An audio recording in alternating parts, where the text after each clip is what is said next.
반갑습니다. 장종료 시장점검입니다.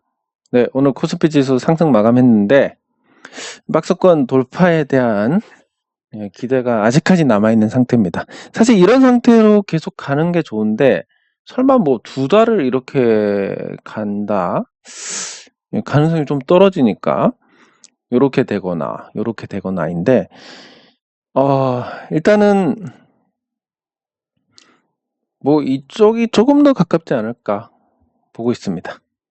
그리고 삼성전자가 움직이지 못하는 상황에서 다른 업종들의 상승이 시장 지수를 끌어올리고 있는데 그것도 나쁘지 않은 것 같고, 정부가 의약품 업종에 대해서 그러니까 언급을 한 다음날 셀트리온의 임상 3상 결과가 나오고 의약품의 분위기가 괜찮았다는 거, 정부발 테마가 확실히 가장 시장 반응이 좋다라는 걸 또 한 번 증명을 했습니다. 그래서 코스피 지수는 아직도 박스권 상단을 돌파하지 못하지만 언제 돌파해도 이상하지 않는 그런 상황이고, 코스닥 지수로 가면 오늘 코스피보다 조금 더 양호한 모습을 보였습니다. 의약품 강세에 의약품 비중이 높은 코스닥 지수의 어떤 좋은 흐름이 나왔는데, 이런 부분들이 결국 시장에서 재료에 따른 어떤 반응들, 원화 강세 수혜주가 움직였다든지 펄프 가격 상승에 따라서 종이 목재가 움직였다든지 이런 재료에 대해서 아주 정직한 반응이 나오고 있습니다. 이거는 아주 좋은 건데, 재료하고 엇박자를 내기 시작하면 예측이 불가능해지는 거고, 그러면 분명히 나쁠 것 같다라는 종목도 재료하고 다른 어떤 반응이 나오니까 팔 수도 없고, 올라갈 것 같아도 안 올라가니까 또 살 수도 없고, 굉장히 나쁜 상황이 만들어집니다. 그래서 이런 정직한 상태는 굉장히 좋은 거다라고 보시면 될 것 같습니다. 네, 그리고 보유 종목. 보유 종목은 특별한 부분은 없습니다. 그렇지만 오늘은 한 번씩 다 짚어봐야 될 것 같은데, 유수홀딩스부터 보도록 하겠습니다. 유수홀딩스는 변동성이 굉장히 크게 나옵니다. 금요일에 종가 기준해서 상승을 했고 크게 상승했습니다. 그래서 이상 급등에 따른 어떤 경고를 받은 이런 상태고, 오늘 그걸 바로 되돌렸습니다. 사실 좀 이해가 안 되는 흐름이긴 한데, 이 이해가 안 되는 흐름의 배경에는 기관 투자자들의 매도가 있습니다. 기관 투자자들의 매도가 자사주 매입하고 맞물려 가지고 나오고 있고, 그래서 매도의 어떤 범위로 보면 이 정도가 되지 않나, 가격 범위를 보면 이렇게 볼 수 있습니다. 뭐 자사주 매입이 이루어지고 있기 때문에 수급적으로 나쁜 건 아니니까 또 반등이 나올 수 있겠지만, 또 그 수량에 한계가 있는 상황이라서, 그래서 이게 글쎄, 뭐 전망이 좋다 나쁘다라고 굳이 단정을 지으면 전망이 딱히 좋을 것 같지는 않은,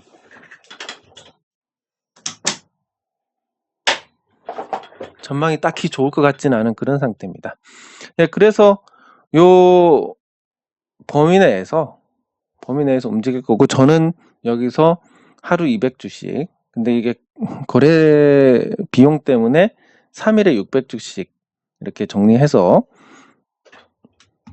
대응을 마무리하는 걸로 그렇게 하도록 하겠습니다. 일단 유수홀딩스는 64, 24, 4번, 한 5번 정도면 끝날 것 같습니다. 대응이. 그러면 결과적으로 이런 생각을 할 수도 있을 겁니다. 여기가 고점 같은데 여기서 다 팔지, 여기서 다 팔지. 근데 뭐 어떻게 될지 아무도 모릅니다. 내릴 것 같지만 오르고, 오를 것 같지만 또 내리고, 모르니까 그냥 나눠서 파는 게 타이밍 리스크를 제거하는 가장 좋은 방법이고, 그런 측면에서 뭐 만족한 매매입니다. 네, 그리고 영신금속의 최근 흐름이 나쁜데, 개인적으로는 이거 걱정이 하나도 안 됩니다. 이게 어떤 관점에서 보셔야 되냐면,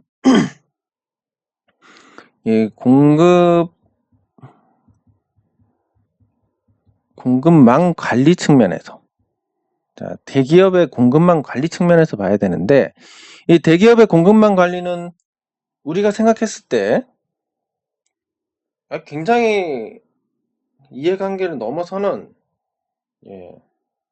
그런 어떤 부분이 있습니다. 무슨 얘기냐면, 그냥 흔하게 구할 수 있는 공급업체들은 망하든 말든 상관이 없는 건데, 이게 어느 시점이 돼서 좀 핵심 공급망으로 올라선다면 그때부터는 이제 그냥 같이 가야 되는 겁니다. 이 회사가 좋고 나쁘고 이런 걸 떠나서 같이 가야 되는데, 제가 영신금속 주주운동을 할 때 굉장히 높이 샀던 부분이 뭐냐면, 이 경영진의 어떤 경영 능력이나 이런 건 잘 모르겠고, 이 고객사에 대해서 굉장히 조심하더라, 이런 게 있습니다. 영신금속이 하는 기존 사업은 누군가가 새롭게 설비 투자를 해서 이 사업을 한다, 마진이 낮기 때문에 누군가 새롭게 설비 투자를 해서 이 사업을 한다 가능성이 거의 없습니다. 그러니까 과거에 다마고치로 인해서 이디오 디램이 많이 팔렸던 것처럼, 한물간 이디오 디램이 마치 그런 것처럼 지금 신규로 진입할, 역설적으로 돈이 안 남기 때문에 신규로 진입할 주체가 없습니다. 그렇다고 그러면 이제 현대차 입장에서는 이걸 포기는 못하니까, 너네가 이거 포기 못하겠지 하고 그렇게 좀 목에 힘이 들어가면 어떻게 됩니까? 그러면 현대차에서는 당장은 문제가 안 되도록 달래주면서 뒤로는 다른 공급선을 찾게 될 겁니다. 그러면 이제 이 물량이 떨어지다가 회사가 망하게 됩니다. 근데 이 고객사 무서운 줄 아니까 일단 요게 저는 굉장히 높이 살 부분이다라고 생각을 합니다. 그래서 고객사를 무서워한다, 이게 우리가 생각했을 때 어떤 요 공급업체들이 가져야 되는 가장 큰 덕목이 아닌가. 물론 고객사한테 끌려다니고 횡포를 당하고 이런 거는 문제가 되겠지만, 전반적으로 이 고객사의 입장을 생각하고, 고객사 입장에서도 이제 요 벤더가 높아질수록 1차 벤더가 되면, 이때는 이 회사가 망하면 자신들도 타격을 입으니까 같이 데리고 갈 수밖에 없는 그런 상황인데, 일단 영신금속이 현대모비스 사내 하청 형태로 들어가고 그 전기차 전용 모듈에 점유율 70%가 된다라는 것은, 뭐 사실상 뭐 그게 등급이 어떻게 될지는 모르겠지만 1차 벤더가 됐다라는 겁니다. 그럼 영신금속이 잘못되면 이제 현대차도 재미가 없어지는 상황이 되니까 끌고 갈 수밖에 없고, 그게 이 현대차뿐만이 아니라 테슬라도 있을 거고, 잘 뚫기만 하면 초기 설립 단계 LG전자 마그나 이 파워트레인 쪽도 뚫게 된다면, 그런 어떤 영신금속이 없어졌을 때 문제가 되는 이런 큰 회사들이 많아질수록 굉장히 좋은 상태가 될 수밖에 없다. 그래서 이미 그런 게 어느 정도 발을 걸쳤기 때문에 좀 굉장히 편하게 보고 있습니다. 뭐 만약에 누군가가 작정하고 때리면 내릴 수도 있을 거고, 누군가 작정하고 사면 오를 수도 있을 거고, 이런 건 잘 모르겠지만 보유하는 데 있어가지고 크게 부담이 없다. 그리고 만약에 영신금속이 실적이 안 나고 계속 적자가 난다, 그럼 마진을 확보를 시켜주지 않으면 이 회사가 잘못했을 때 그 공급을 받는 고객사들도 타격을 받기 때문에 앞으로 실적에 대해서도 뭐 특별히 걱정할 게 없을 것 같습니다. 뭐 그렇다고 해서 뭐 몇백억이 난다 이런 얘기는 아니지만, 우리가 상식적으로 생각했을 때 이 회사 잘못되면 어쩌지라고 하는 부분들, 그런 부분들에서의 어떤 걱정은 없다고 보셔야 되니까 좀 편하게 가져가셔도 될 것 같고, 주가가 그동안 많이 올랐지 않느냐. 이만큼 안 오른 회사가 어디 있습니까, 솔직히. 다 이만큼씩 올랐는데. 그래서 이게 뭐 주가가 오른 게 부담이 되는 것도 아닐 거고, 사실 주가가 오른 게 부담이라기보다는 이 구간이 비정상적으로 주가가 낮았다라고 보는 게 맞을 겁니다. 그래서 지금은 뭐 적정한 수준이다라고 보고, 앞으로 뭐 비록 작은 회사지만 글로벌 회사들의 나름 없어서는 안 될 공급선이 됐다라는 거, 그런 측면에서 뭐 아주 긍정적으로 보고 있습니다. 편하게 보고 있고. 하지만 제 관점이 틀릴 수도 있기 때문에 여러분들은 또 다른 쪽으로 생각을 하실 필요가 있습니다. 네, 그리고 이온 컴포텍 괴상합니다, 정말. 뭐 오늘도 내리길래 뭐 왜 이래 생각했지만 또 버티고 말아 올립니다. 그러면 이게 지금 한번 오르고 여기서 버티고 두 번째 오르는 이런 형태의 흐름이 나올 가능성이 계속 열려 있는 상태인데, 이 이온 컴포텍이 이런 만한 어떤 재료가 있느냐 모르겠습니다. 모르기 때문에 손을 못 놓고 있는 건데, 왜냐면 뭐 예를 들어서 실적이 좋아질 것이다. 그러면 실적이 좋아지는지 나빠지는지 확인하면 그 다음에 판단하기가 굉장히 수월해집니다. 근데 그런 것도 아니고 뭔지 모르겠지만 잘 버틴다, 주가가. 그럼 뭔가 있는 건데, 이게 뭔가 나오기 전까지는 대응을 할 수가 없는 겁니다.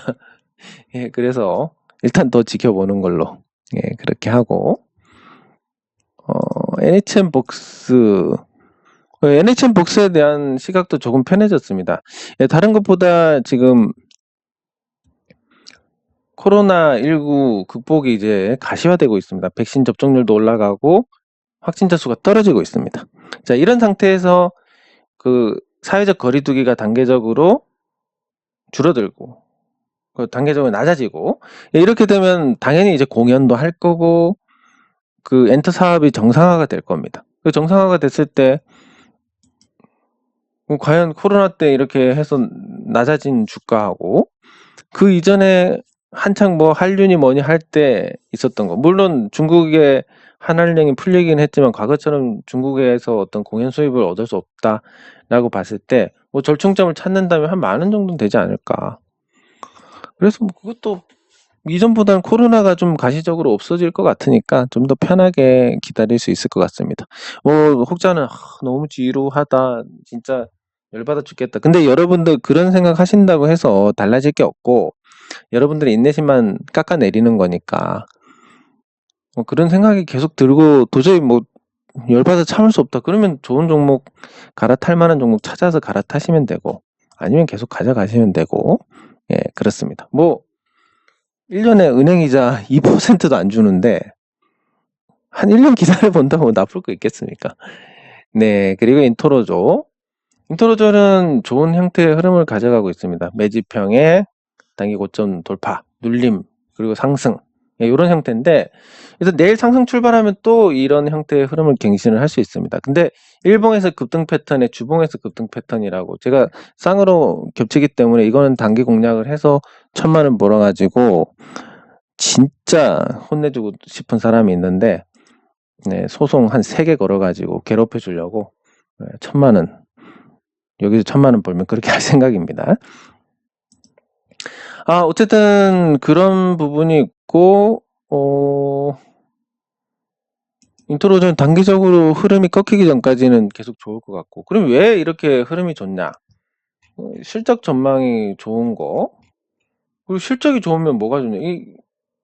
자사주 매입을 하든 뭐 배당을 하든 계속 그렇게 해왔던 기업이고, 그리고 뭐 월봉, 연봉에서도 이제 막 전환점입니다. 아마 올해 강력하게 이런 시세를 만들고 내년까지 시세가 이어질 만한, 예, 그런 어떤 형태니까 좀 긴 안목으로 보셔도 될 것 같고, 단기간에 재미도 있을 것 같고, 뭐 2가지를 다 충족시켜주는 종목인 것 같습니다. 그리고 제노레이 뭐 특별한 변동은 없는데, 뭐 계속 수렴을 하고 있습니다. 수렴을 하고 지가 방향을 어디로 정할 것이냐.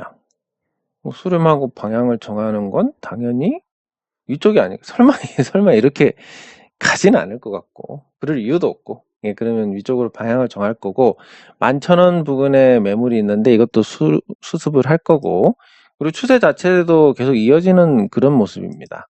예, 비행기가 이륙하듯이 그런 모습이니까. 그리고 상장 3년차 지났고, 뭐 한번 시세 낼만한 시기도 왔고, 뭐 실적이나 이런 것도 문제가 없고, 뭐 이런 걸 편하게 안 들고 있으면 도대체 어떤 걸 들고 있을 것이냐, 요렇게 생각할 수 있으니까, 방향을 지가 위로 안정하고 뭐 어쩌겠습니까? 요런 편한 마음으로 지켜보시면 될 것 같습니다. 네, 그러면 댓글 확인하도록 하겠습니다.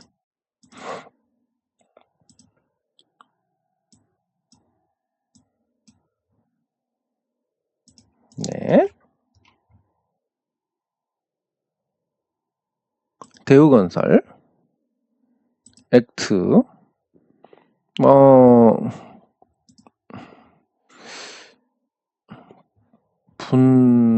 분할입니다. 체크.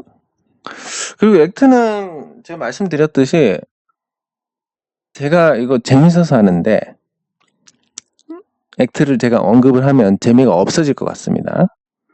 제가 말씀드렸듯이 잘 갈 것 같은데 근데 뭐 이런 종목을 추천했냐 뭐 이런 잡소리 나오면 그냥 짜증납니다. 그냥 짜증나고 제가 이걸 해가지고 여러분들 이 그렇지만 괜찮다 뭐 이렇게 해서 올라가 분들 뭘 얻을 것이며 내려가면 그거 봐라 이상한 거 추천하더니 어쩌고 아유 짜증나서 그냥 안 할 겁니다. 그래서 각자 잘 대응하시기 바랍니다. 한번 그런 식으로 얘기 나오면 재미없습니다. 예. 그래서 뭐 액트에 대해서는 언급하지 않을 거고 근데 뭐 잘 될 것 같으니까 예. 알아서 잘 대응하시면 되겠습니다. 물론 뭐 여기 계신 분들이 그런 말씀을 하신 건 아니기 때문에 여기 계신 분들께 제가 약간 짜증스러운 반응을 보인다라는 건 성숙하지 못한 자세지만 하지만 사실이 그러니까 예. 저는 일단 큰 손은 아니고 전환사채가 공모가 있고 사모가 있습니다. 공모는 얼마 전에 그 CGV가 했던 거 그런 게 이제 공모 방식 전체를 대상으로 하는 거고 사모 방식은 49인 이하를 대상으로 하는 건데 이건 뭐 아르마리로 하는 거라서 개인 매수 개인이 회사에 돈을 넣고 발급을 받는 그런 구조입니다. 그래서 뭐 저랑 아주 친하시면 전환사채를 받을 수 있는 기회가 있을 수 있을지도 모릅니다. 예. 근데 그게 또 왜 친해야 되냐면 전환사채 이거 괜찮을 것 같습니다 라고 말씀드리면 실제로 응하는 분들이 안 계십니다. 예. 모르니까 일단 예. 그래서 분명히 괜찮을 것 같은데 근데 굳이 제가 또 아무 이해관계가 없는 상태에서 굳이 이거 진짜 괜찮을 것 같은데 이거 한번 사보세요. 전환사채 참여해보세요. 이러면 대체로 다 오해를 합니다. 저 친구가 뭐 전환사채 팔아가지고 뭐 이득을 얻는 게 있는가? 저는 뭐 그런 거 굉장히 싫어하기 때문에 물론 이득을 얻으면 좋겠지만 주객이 전도가 되면 안 됩니다. 뭐 이걸 해서 투자를 해서 수익을 보실 것 같은데 근데 뭔가 또 저한테 뭔가라도 떨어지면 또 좋은 거고 이런 거지 이것 때문에 수익 못 볼 것 같은데 권하고 이런 건 절대 있을 수가 없는 일인데 어쨌든 사모 방식이기 때문에 아르마리로 그렇게 한다라고 보시면 될 것 같고 예. 그래서 뭐 일반적으로 이런 CJ, CGV와 같은 공모 방식이 아니면 개인 투자자들이 기회를 접할 가능성 거의 없다고 보시면 됩니다. 예, 저는 큰 손은 아니고 뭐 그냥 우연히 좋은 분들 많이 알고 그분들한테 좀 권유를 받아서 하는 경우 그런 경우 그 정도입니다. 뭐 제 목소리가 그렇지는 않지만 어쨌든 칭찬인 것 같아서 감사드립니다. 네, 감사합니다. 예, 뭔가 좀 갈 것 같습니다. 이온 컴포트 뭔가 갈 것 같지만 또 이유가 안 보이니까 그냥 눈 감고 더듬고 있는 느낌입니다. 예, 감사합니다. 감사합니다. 감사합니다. 예, 사조 대림. 네, 감사합니다. 감사합니다. 세미시스코. 이것도 한번 같이 보겠습니다. 감사합니다. 감사합니다. 예, 감사합니다.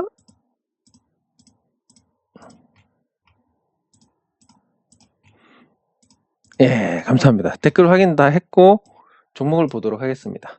일단 액트는 제가 말씀드렸듯이 말이 많은 종목은 정말 짜증납니다. 특히 제가 제일 싫어하는 거, 결과 나오고 나서 언급하는 사람들. 아니, 그 결과 나오고 나서 예를 들어서 이 종목 결과 나오기 전에 뭐 이 종목 절대 안 된다, 뭐 이런 얘기 한다든지, 아니면 올라간다 이런 얘기 한다든지, 꼭 그런 경우는 거의 없고, 결과 나오고 나면 이런 종목을 왜 추천을 했냐부터 해서 온갖 얘기 다 나옵니다. 진짜 짜증나는 일인데, 그래서 제가 액트 언급을 하지는 않겠지만, 그리고 액트라는 종목도 없습니다. 지금 그 EV 첨단 소재로 바뀌었으니까.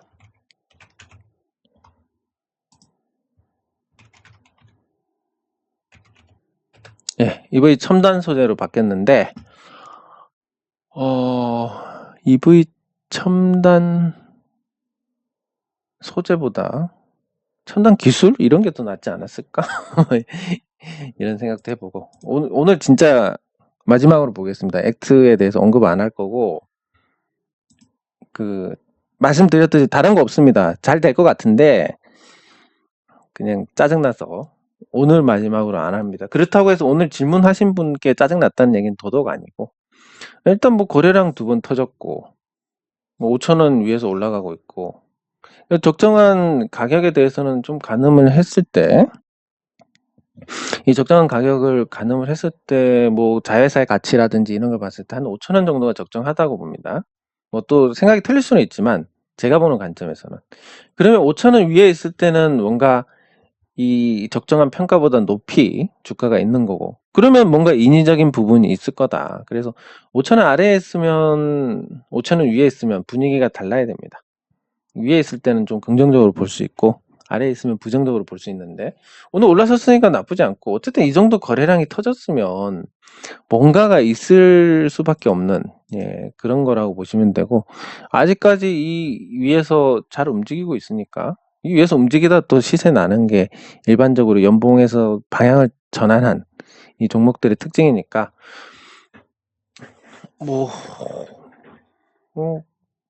그리고 또 정선의 투명 디스플레이, 그게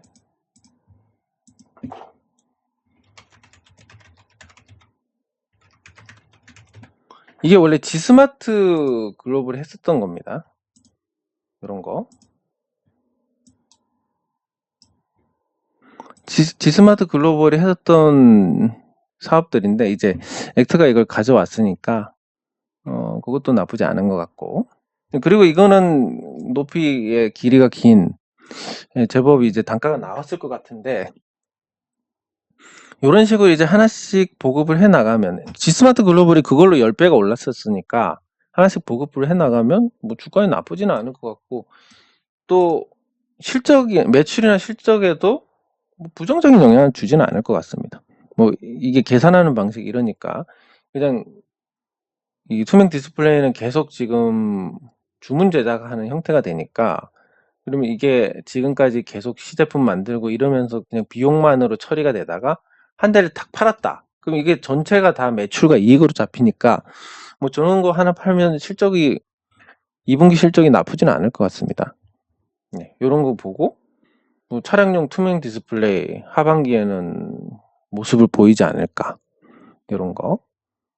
그리고 헬라가 만도하고 합병하고 또 이 전기차 부분을 떼어내는데, 그것과 연결해서 또 센서 괜찮을 것 같고, 그리고 베트남 공장의 단가 경쟁력을 바탕으로 장기 공급 계약을 계속 하고 있다라는 거, 그걸 통해서 이제 흑자 기조를 안착시키고 있다라는 점, 자회사 둘 다 뭐 멀쩡한 거고, 되팔면 더 많이 받을 것 같고, 자, 이런 상태에서 굳이 뭐 좋다 나쁘다를 따지면 좋은 쪽에 가깝지 않을까 생각이 됩니다. 물론 이 영향력을 주는 최대 주주에 대한 불안감이 있지만, 제가 말씀드렸듯이 그게 좀 과대 포장된 부분이 있습니다. 좀 과하게 된 부분이 있기 때문에 그런 부분들까지 고려하면 뭐 나쁘지 않은 것 같습니다. 하지만 말 많고 뭐 결과 나오고 그런 거 생각하면 그냥 저는 더 얘기하지 않고 싶습니다. 네, 그리고 대우건설.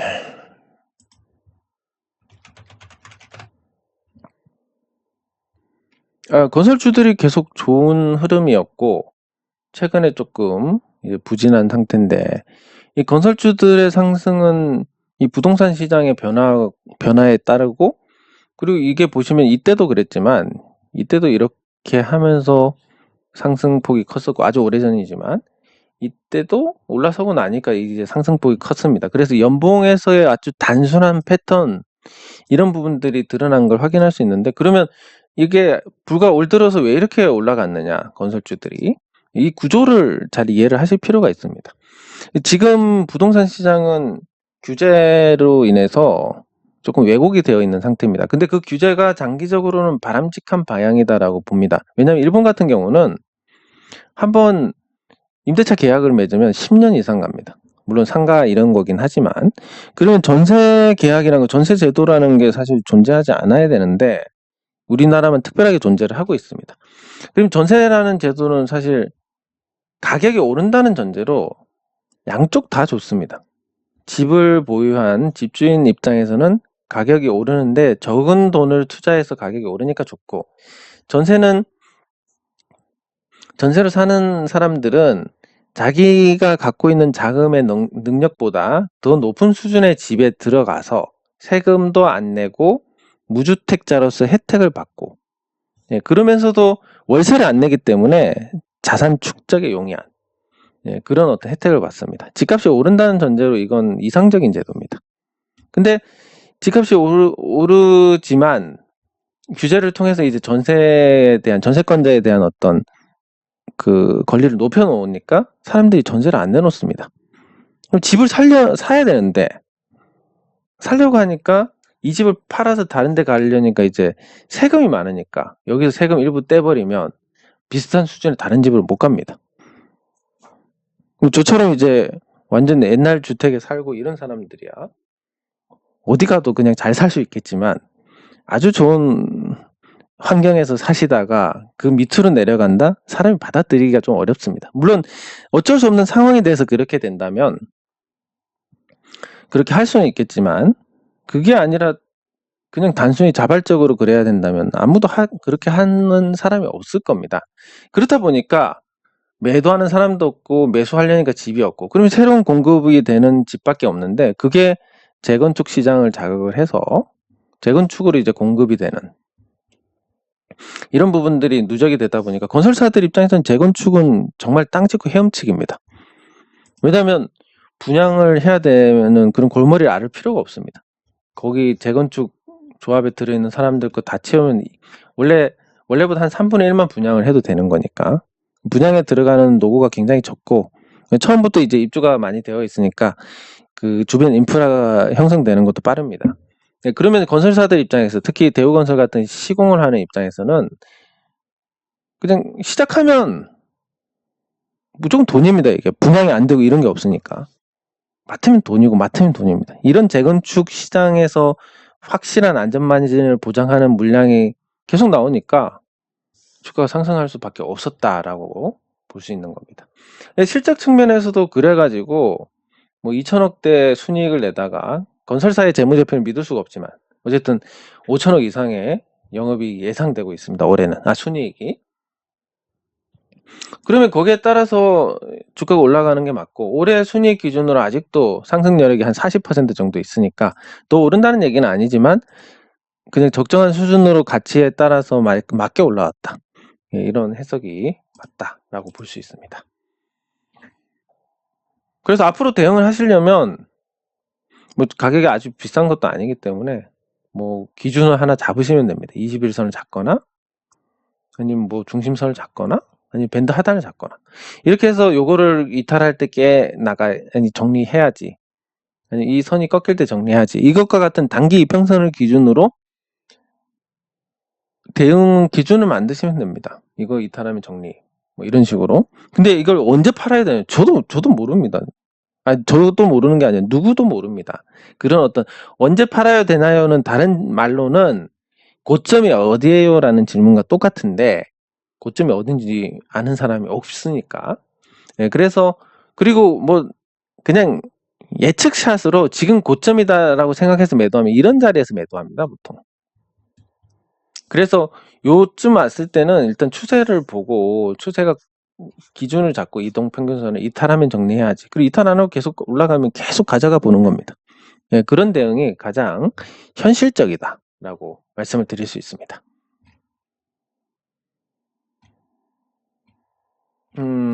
그리고 사조대림.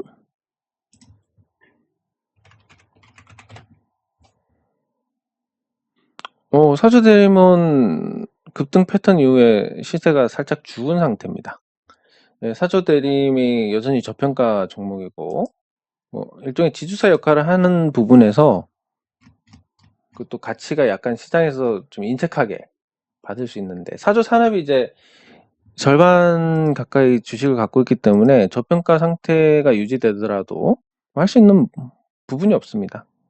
예, 다만 이제 역대 최고가, 과거의 최고가에서 많이 내려오긴 했지만 단기적으로는 요런 형태로 5년선을 장악을 했기 때문에 한 번의 어떤 시세는 있지 않을까. 꼭 뭐 그게 단기적인 건 아니고 한 번의 시세는 있지 않을까 이렇게 생각할 수 있고, 실적 잘 내고 저평가에 한 번의 시세는 있지 않을까라는 부분과 단기 급등에 따른 조정을 받고 있는 부분, 그리고 음봉이 보통 9개가 나왔는데 음봉, 9음봉, 10음봉은 거의 없습니다. 그럼 내일 시초가에 한번 공략을 해보셔도 나쁘지 않을 것 같습니다. 단타로는. 예.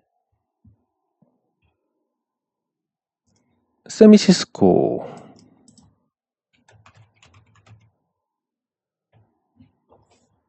뭐 해석에 따라 다르겠지만, 자, 보시기 바랍니다. 거래량. 이 고점에서 대량 거래가 터졌습니다. 대량 거래가 터졌고, 그 다음날도 못지않은 거래가 터졌습니다. 그러면서 이 상승 갭을 채웠습니다.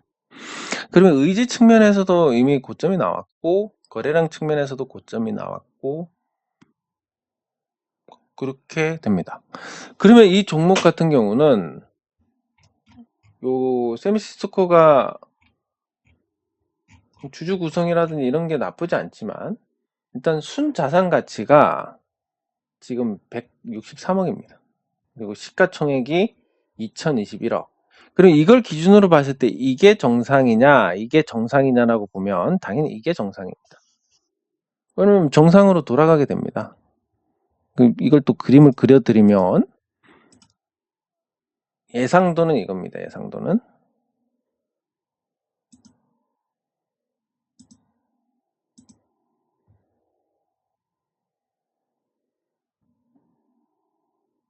누군가? 자, 그거 보고, 아이고, 이게 아니고, 이게 맞다. 피보나치가 수평조정 때. 예. 이거 이 증권사를 바꿔가지고 살짝 헷갈렸는데. 자, 그러면 그림은 이렇습니다. 382에서 반등이 한번 나왔습니다, 오늘.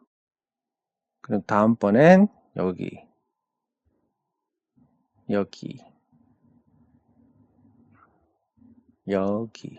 요런 형태의 흐름이 예상이 됩니다. 그래서 뭐 당연히 던져야 될 것 같고, 시세가 끝났다고 봐야 되지 않을까 싶습니다. 물론 뭐 이런 경우도 있습니다. 여기서 뭐 이렇게 쌍봉을 만들고 이런 경우도 있는데, 뭐 이거 먹으려다가 이렇게 당할 수가 있으니까 요거는 뭐 끊어 주시는 게 맞을 것 같습니다.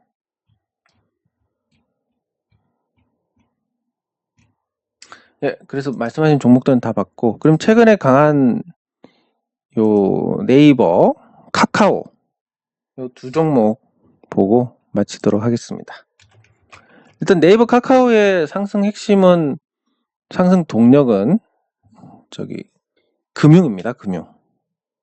네이버는 간접적으로 자신의 플랫폼 안에 금융사들을 채워 넣으려고 하는 거고, 이게 단기적으로는 좋은 전략이라고 볼 수 있습니다.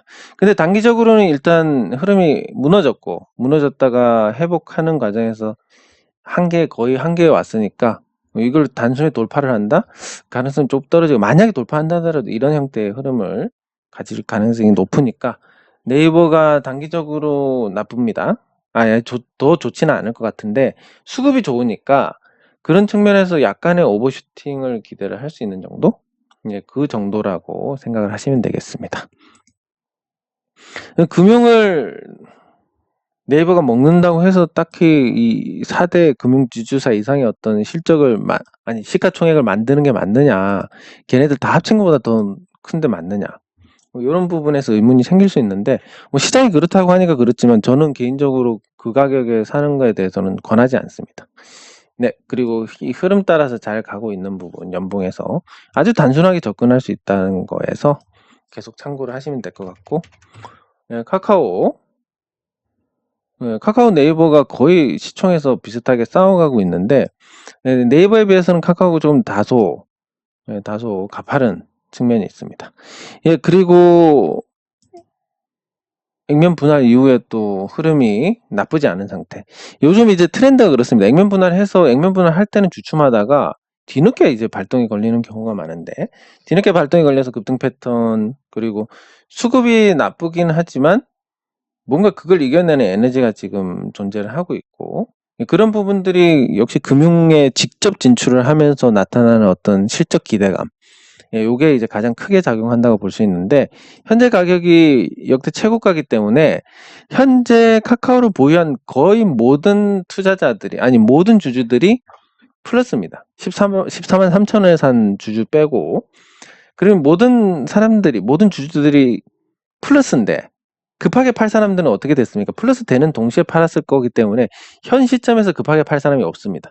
근데 좋다고 해서 매수가 들어온다면 적은 매수세로도 강한 상승을 나타내, 이런 게 나올 텐데, 이게 바로 오버슈팅이라는 겁니다. 네, 그래서 이 오버슈팅이 한번 또 나올 때가 됐고, 이 오버슈팅 이후에 카카오의 시세가 끝날 거라고 보는데, 그런 관점에서 좀 긍정보다는 부정적인 관점을 더 높게 가져가시는 게 필요할 것 같습니다. 네, 장 종료 후 시장 점검은 여기서 마치도록 하겠습니다. 수고하셨습니다.